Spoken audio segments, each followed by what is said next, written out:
నమస్తే తెలుగు న్యూస్కి స్వాగతం. మద్యం కేసులో అరెస్ట్ అయిన చెవిరెడ్డి గత 6 నెలలుగా జైల్లోనే ఉన్నాడు. తాజాగా తిరుమలలో నెయ్యి కుంభకోణం, నెయ్యి కల్తీ వ్యవహారంలో సిట్ ఆయన్ని విచారించింది చెవిరెడ్డిని. అయితే నెయ్యి కొనుగోళ్ల కమిటీలో చెవిరెడ్డి ఉన్నాడు. చెవిరెడ్డితో పాటు కొలుసు పార్థసారథి, ప్రస్తుత మంత్రి, ప్రస్తుత కొవ్వూరు ఎమ్మెల్యే ప్రశాంతిరెడ్డి వేమిరెడ్డి కూడా ఉన్నారు. అయితే వాళ్ళని కూడా విచారిస్తామని సిట్ చెప్పింది. అయితే చెవిరెడ్డి ఆ కమిటీలో ఉన్నాను కానీ నాకు తెలియదు, వాళ్ళు వచ్చి సంతకాలు పెట్టమంటే సంతకాలు పెట్టాను అని అంటాడు. ఒక పక్క 6 నెలలుగా మద్యం కేసులో జైల్లోనే కొనసాగుతూ ఉన్నాడు ఆయన. ఇంకో పక్క ఈ వ్యవహారం చెవిరెడ్డిని బయటకి ఇప్పట్లో చూడలేమా బయట చెవిరెడ్డిని అనేది ఒక అంశం. అయితే ఇక్కడ నాకు తెలియకుండానే సంతకాలు పెట్టేశాను, వాళ్ళు ఎవరో ఇస్తే నాకు తెలియదు ఏం జరిగిందో అని చెప్పడం అంటే ఎట్లా అర్థం చేసుకోవాలి? పోనీ విచారణ కమిటీ ఎట్లా తీసుకుంటుంది? రాజేష్ గారు అప్సాని, ప్రముఖ రాజకీయ సామాజిక విశ్లేషకులు. నమస్కారం రాజేష్ గారు. నమస్కారం. ఇన్ని నెలల తర్వాత కూడా ఏదో ఒకటి చెప్పో లేకపోతే వేరే కారణాలు ఏవో చూపించారు, బెయిల్ రాలా ఇప్పటి వరకు. గత 6 నెలలకు ఏదో ప్రయత్నం జరుగుతూనే ఉంది, హెల్త్ రీజన్స్ అవి ఇవి జరుగుతూనే ఉన్నాయి. సరే, అదంతా ఒక ఎత్తు. అయితే దీంట్లో నాకు తెలియదు, వాళ్ళు ఎవరో సంతకాలు పెట్టమంటే పెట్టాను అని అంటే ఎట్లా అర్థం చేసుకోవాలి? వాళ్ళ చెవిరెడ్డి భాస్కర్ రెడ్డి గారు ఆయనేమి ఇప్పుడు కొత్తగా ఎలిమెంటరీ స్కూల్ దాటి హై స్కూల్కి వచ్చిన కదా విద్యార్థి కాదు. ఆయన తొడా చైర్మన్గా పనిచేశారు, ఎమ్మెల్యేగా పనిచేశారు, మరి సుదీర్ఘకాలం నుంచి రాజకీయాల్లో ఉన్నారు. పైగా పిహెచ్డి చేసి డాక్టరేట్ పొందిన ఉన్నత విద్యావంతుడు. మరి అటువంటి ఉన్నత విద్యావంతుడు తుడా చైర్మన్ చేస్తే ఎక్స్-అఫిషియో ఉంటుందా? Okay okay. సుదీర్ఘకాలంగా టీటీడీ తోటి అనుబంధం కొనసాగుతూ ఉంది ఆయనకి. రాజశేఖర రెడ్డి గారి హయాంలోనే తుడా చైర్మన్గా ఆయన కూడా ఎక్స్-అఫిషియో మెంబర్గా టీటీడీలో కొనసాగి ఉన్నారు. Okay okay okay. అటువంటి చెవిరెడ్డి భాస్కర్ రెడ్డి గారు, వైవి సుబ్బారెడ్డి గారు, భూమన కరుణాకర్ రెడ్డి గారు టీటీడీ చైర్మన్లుగా కొనసాగిన రోజుల్లో టీటీడీ పర్చేసింగ్ కమిటీ మెంబర్గా ఉన్నారు. ఆయన ప్రొక్యూర్మెంట్ కమిటీ మెంబర్గా ఉన్నారు. అంటే టీటీడీకి సంబంధించిన కొనుగోళ్లు కమిటీ, ఆ కొనుగోళ్ల కమిటీలో చెవిరెడ్డి భాస్కర్ రెడ్డి గారు, ఇవాళ తెలుగుదేశంలో మంత్రిగా ఉన్న పార్థసారథి గారు, తెలుగుదేశం ఎమ్మెల్యేగా ఉన్న వేమిరెడ్డి ప్రశాంత్ రెడ్డి గారు కూడా కొనుగోలు కమిటీలో సభ్యులుగా ఉన్నారు ఆ రోజుల్లో. అయితే ఇవాళ వారి ఇరువురిది ఇంకా విచారణ జరగలేదు. వారిని విచారించిన తర్వాత వాళ్ళు ఏం స్టేట్మెంట్ ఇస్తారో మనం ముందే ప్రెడిక్ట్ చేయలేం. కానీ చెవిరెడ్డి భాస్కర్ రెడ్డి గారిని విచారించిన సందర్భంగా ఆయన 5-6 సంవత్సరాల క్రితం జరిగిపోయింది, ఇవాళ నాకేం గుర్తుంటుంది అని చెప్పని, వాళ్ళేదో అధికారులు ప్రతిపాదన తీసుకొచ్చారు, మేము సంతకం పెట్టామని చెప్పని. ఇవాళ తిరుపతిలో పుట్టి పెరిగిన చెవిరెడ్డి భాస్కర్ రెడ్డి గారికి శ్రీవారి పవిత్రత గురించి, అక్కడ శ్రీవారికి నివేదించే ప్రసాదంలో వినియోగించే నెయ్యి స్వచ్ఛత గురించి అవగాహన లేదా? కర్ణాటక రైతు సమాఖ్య నుంచి బెస్ట్ క్వాలిటీ నెయ్యి టీటీడీకి ఎప్పటి నుంచో సరఫరా అవుతూ ఉంది. వాళ్ళు నో ప్రాఫిట్ నో లాస్ బేసిస్లో శ్రీవారి ప్రసాదంలో వినియోగించడం కోసం అని చెప్పని లాభాపేక్ష లేకుండా శ్రీవారికి నిత్యం సరఫరా చేస్తూ ఉన్నారు. ఆ బెస్ట్ క్వాలిటీ నెయ్యి 490 రూపాయలకి వాళ్ళు సరఫరా చేస్తూ ఉన్నారు. ఓపెన్ మార్కెట్లో ఇవాళ కల్తీ లేని ఒరిజినల్ ఆవు నెయ్యి ఖరీదు ఇంకా చాలా ఎక్కువగా ఉంది. బల్క్గా రైతు సమాఖ్య నుంచి సరఫరా అవుతుంది కాబట్టి వాళ్ళు కాస్ట్ టు కాస్ట్ సప్లై చేయగలిగారు. అటువంటి నెయ్యిని రద్దు చేసి 319 రూపాయల 80 పైసలకి టెండర్ నిబంధనలు సడలించి, ఆ సడలించే క్రమంలో కూడా బోర్డు సభ్యుడిగా ఉన్న చెవిరెడ్డి భాస్కర్ రెడ్డి ఎందుకు సడలించారో నాకు తెలియదు, ఎవరు సడలించారో నాకు తెలియదు, ఎవరి కోసం సడలించారో నాకు తెలియదు అని చెప్పని సమాధానం చెప్తా ఉన్నాడు. అంతకుముందు ఏమని ఉండే టెండర్ నిబంధనల్లో పర్ డే 4 లక్షల లీటర్ల ఆవు పాలు ప్రొక్యూర్ చేసే కెపాసిటీ డైరీకి ఉండాలి. వాళ్ళ మార్కెట్ అవసరాలు పోను 8 టన్నులు కనీసం వాళ్ళకి సర్ప్లస్ నెయ్యి వాళ్ళ దగ్గర ప్రొడ్యూస్ అవుతూ ఉండాలి. మరి ఇటువంటి పారామీటర్స్ అన్నింటినీ తీసేసి పైగా ఆ డైరీ ఎస్టాబ్లిష్ చేసి 3 సంవత్సరాలు కనీసం అయి ఉండాలి అన్న, అంటే 3 సంవత్సరాల ఎక్స్పీరియన్స్ ఆ డైరీకి ఉండాలి అన్న నిబంధన కూడా 1 సంవత్సరానికి సడలించి, అసలు పాల సేకరణ అన్న క్లాజ్నే తొలగించి 8 టన్నులు మార్కెట్ అవసరాల పోను మిగులుండాలి అన్న క్లాజ్నే తొలగించి మార్కెట్ అవసరాల పోను 12 టన్నులు 12 టన్నులు మిగులుండాలి అనేది దాన్ని సడలించి 8 టన్నులు అని చెప్పని వెసులుబాటు కల్పించి ఇన్ని, అంటే సడలింపులు బోర్డు ఎందుకు ఇవ్వాల్సి వచ్చింది? ఎవరికి టెండర్ కట్టబెట్టడం కోసం ఈ నిబంధనలు సడలించారు? సరఫరా చేస్తున్న వెండర్ని వాళ్ళు రైతు సమాఖ్య నుంచి లాభాపేక్ష లేకుండా సరఫరా చేస్తున్న వాళ్ళని ఎందుకు రద్దు చేశారు? దీనికి వేటికి ఎప్పుడు ఏ సందర్భంలో వివరణ ఇవ్వాల? ఈరోజు దాకా వైవి సుబ్బారెడ్డి వివరణ ఇవ్వాల, ధర్మారెడ్డి వివరణ ఇవ్వాల, బోమన కరుణాకర్ రెడ్డిని ఇంకా విచారించినట్లేరు. అలాగే ఇవాళ చెవిరెడ్డి భాస్కర్ రెడ్డి.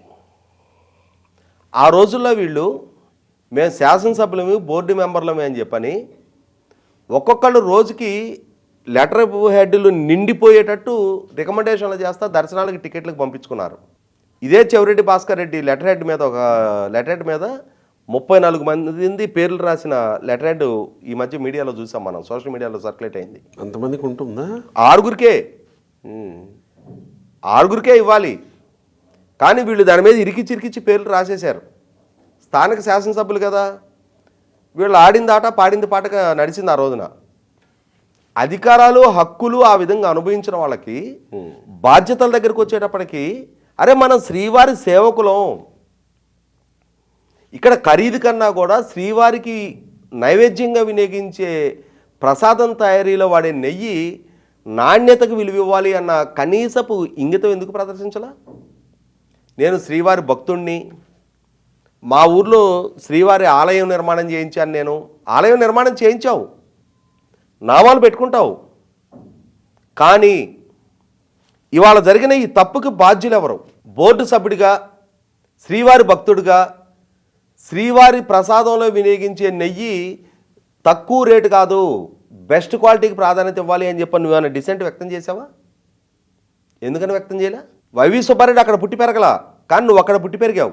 నీ బొందులో ప్రాణం ఉన్నంత వరకు ఆ శ్రీవారి పాదాల చెంతే నువ్వు నివాసం ఉంటావు. నువ్వు, నీ కుటుంబం, నీ రేపటి రోజున నీ మనవాళ్ళు, నీ ముది మనవాళ్ళు కూడా. నీ కనీసం బాధ్యత ఉండాలి కదా స్థానికుడిగా. తొడా చైర్మన్గా, ఎక్స్ అఫీషియో మెంబర్గా నువ్వు ఉండగలిగావు అంటే స్థానికుడు కాటానే నీకు అవకాశం దక్కింది.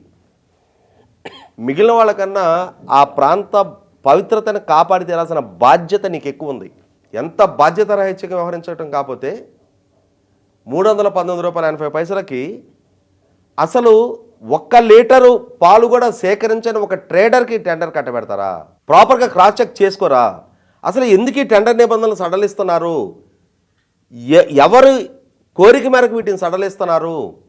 వీళ్ళకి టెండర్ కట్టబెట్టమని ఆదేశించింది ఎవరు? వీళ్ళని రికమెండ్ చేసింది ఎవరు? కనీస మాత్రపు ఆలోచన ఉండాలి కదా. అసలు ప్రొక్యూర్మెంట్ కమిటీ అంటే వాళ్ళు ఏదో తీసుకొస్తే మిమ్మల్ని సంతకాలు పెట్టడం కోసం మిమ్మల్ని కమిటీకి ఏర్పాటు చేశారా? సామాన్య భక్తులకి ఆ అవకాశం దక్కదుగా, సామాన్య పౌరుడికి ఆ అవకాశం వెసులుబాటు దక్కదుగా. వాళ్ళ శాసనసభ్యులుగా మీరు ఆ అవకాశాన్ని, హోదా, గౌరవాన్ని పొందారు. పొందినప్పుడు ఇంత పర్యవేక్షణ లోపం, ఇప్పుడు నాకు అవగాహన లేదు, నాకు తెలీదు అని అంటే నీ బాధ్యత రాహిత్యం అది. ఇప్పుడు ఈ విషయంలో కొంతమంది అధికారులు, ఆ డైరీల వాళ్ళు, వీళ్ళు అరెస్ట్ అయి ఉన్నారు. నాయకులు ఎవరు అరెస్ట్ అవ్వలేదు ఈ విషయంలో. మరి ఇప్పుడు ఒకవేళ చెవిరెడ్డి మీద ఈ విషయంలో చర్యలకు ఉపక్రమిస్తే సిట్, మరి అదే చర్యలు ఇప్పుడు పార్థసారథికి, ప్రశాంతి రెడ్డికి, వీళ్ళకి కూడా వర్తిస్తాయి కదా, వాళ్ళని కూడా విచారిస్తారు కదా. ఆయన మీద తీసుకునేటువంటి చర్యలే వీళ్ళ మీద కూడా తీసుకుంటారా? పోనీ వీళ్ళు కూడా అదే చెప్తారా? వీళ్ళు ఏం చెప్తారు? ఇప్పుడు నేను అదే చెప్తున్నా. ప్రస్తుతానికి ఈయన విచారించారు, ఈయన అమాయకత్వ ప్రదర్శన చేస్తూ మీరు గమనించితే విచారణకు హాజరు కానంత వరకు గులకరాళ్ళ డబ్బా మోగినట్టు మోగుతాడు చెవిరెడ్డి భాస్కర్ రెడ్డి. కోర్టు వాయిదాలకు తీసుకొస్తున్నా, వాయిదాల నుంచి తీసుకెళ్తున్నా, జైలు లోపలికి తీసుకెళ్తున్నా, ఆ జైల్లో నుంచి ఎవరన్నా విడుదల చేస్తున్నా, అసలు ఆ జైలు లోపల నుండి కూడా గేటు దగ్గరకు వచ్చి కూడా బయట 2 వీధుల అవతల ఉన్న వాళ్ళకి కూడా వినపడేటట్టుగా రంకెలేస్తూ ఉంటాడు. కానీ విచారణకు పిలిస్తే మాత్రం అసలు బెల్లం కొట్టిన రాయే అదురు సినిమా డైలాగులు చెప్తూ ఉంటాడు. ఆ సౌండ్ పొల్యూషన్ ఇక్కడెందుకు చేయు? నువ్వు అమాయకుడు అనో, ఆణిముత్యానువనో, స్వాతిముత్యానువనో ఇక్కడెందుకు చెప్పుకో. నేను భక్తుణ్ణి, నేను మద్యం వ్యాపారం చేయనని చెప్పని మా అమ్మకి మాట ఇచ్చాను, మద్యం జోలికి వెళ్ళనని మా అమ్మకి మాట ఇచ్చాను, మా కుటుంబంలో 20ని కోల్పోయాము. నువ్వు మద్యం వ్యాపారం చేయనని మాట ఇచ్చావు, మద్యం డబ్బులు ముట్టుకోనని మాట ఇలా. ఇప్పుడు నీ మీద మోపిన ఆరోపణలు కూడా నువ్వు మద్యం వ్యాపారం చేసావని, నువ్వు మద్యం తాగావని కాదు, ఆ మద్యం డబ్బులు హ్యాండిల్ చేసావని చెప్పని. అలాగే ఇక్కడ కూడా అధికారులు తీసుకొస్తే సంతకాలు పెట్టడానికి ఇంకా మీకు ఆ పదవులు ఎందుకు, బోర్డు ఎందుకు? అధికారులే పర్యవేక్షిస్తారు కదా. ఇవాళ శాసనసభ్యులుగా మీరు ఎన్నికాటం దేనికి? చీఫ్ సెక్రటరీలు, ఐఏఎస్ ఐపీఎస్ అధికారులు పరిపాలించలేరా? ఇవాళ మీరు రాజకీయ నాయకులు, ప్రజల చేత ఎన్నిక కాబడ్డారు, ప్రభుత్వం చేత నియమించబడ్డారు, మీరు పాలక మండలి, మీరు అన్ని హక్కులు అన్ని అధికారాలు వినియోగించుకున్నారుగా. దీని దగ్గర ఎందుకని ఇంత బాధ్యతారాహిత్యంగా వ్యవహరించారు? నాకు తెలీదు అని అంటే అది ఎక్స్క్యూజబుల్ కాదు, తెలుసుకొని తీరాలి. నీ బాధ్యతని నువ్వు సక్రమంగా నిర్వహించినందుకు 100కి 100 ఇవాళ చెవిరెడ్డి భాస్కర్ రెడ్డి అయింది. రేపటి రోజున వాళ్ళ ప్రమేయం కూడా నిర్ధారణ అయితే ఆ రోజు కొనుగోలు కమిటీలో ఉన్న నేటి మంత్రి అయినా నేటి శాసనసభ్యులైనా సరే కోట్లాది మంది భక్తులకు ఆరాధ్య దైవమైన శ్రీవారి సేవకులుగా వాళ్ళ సేవలు నిర్వహించే క్రమంలో వాళ్ళ వైపు నుంచి తప్పు జరిగితే వాళ్ళు కూడా అకౌంటబులే. పోనీ వాళ్ళు అకౌంటబుల్ అయితే వాళ్ళు ఈ ప్రభుత్వంలో ఉన్నారు కాబట్టి గత ప్రభుత్వంలో ఎవరి ప్రమేయం మేరకు వీళ్ళు కూడా ఒప్పుకోవాల్సి వచ్చింది, కొనుగోలు కమిటీలో ఉండి కూడా ఎవరి ఒత్తిడి మేరకు ఒప్పుకోవాల్సి వచ్చిందనే విషయాలన్నా బయటపెట్టాలి కదా వీళ్ళన్నా. నేను అదే చెప్తున్నా, వాళ్ళని ఇంకా విచారించలేదు కాబట్టి వాళ్ళ నుంచి ఏం వర్షం వస్తుందనేది మనం ముందే ప్రెడిక్ట్ చేయలేమే. వాళ్ళ విచారించిన తర్వాత వాళ్ళ నుంచి కూడా ఏం వర్షం వస్తుందో వింటాం మనం. కానీ ఒకటైతే వాస్తవం, అక్కడ జరిగింది చాలా పెద్ద అపచారం జరిగింది. ఆ అపచారానికి నైతిక బాధ్యత తీసుకోవడానికి ఈరోజు దాకా డైరీ యజమానులు బాధ్యులుగా జైలు పాలయ్యారు. ఆ కొనుగోళ్ల జిఎం సుబ్రహ్మణ్యం జైలు పాలయ్యాడు. వైవి సుబ్బారెడ్డి పిఏగా పనిచేసిన చిన్నప్పని జైలు పాలయ్యాడు.